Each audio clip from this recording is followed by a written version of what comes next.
আমি মানে বেনাপট্টি হাসপাতাল মালিক সমিতির একজন সভাপতি পদপ্রার্থী নির্বাচনে অংশগ্রহণ করছিলাম, কিন্তু বর্তমান যে নির্বাচন কমিশন আছে, আমি সেই কমিশনের আন্ডারে নির্বাচন যদি করি, তারা মানে আমি মনে করছি যে তারা এখানে ন্যায় এবং সঠিক নিরপেক্ষ নির্বাচন করার জন্য ব্যর্থ। তারা সাবেক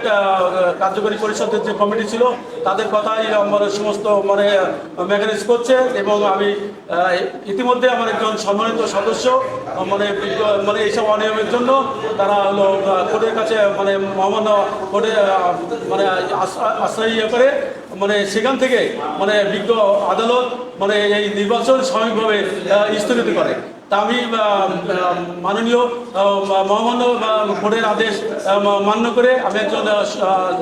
সচেতন নাগরিক হিসেবে মানে এই ভোটে অংশগ্রহণ করতে চাচ্ছি না, যেহেতু কোর্টকে আমি সম্মান করি, কোর্টের আইনকে আমি সম্মান করি, তার জন্য আমি নির্বাচনকে প্রত্যাখ্যান করছি।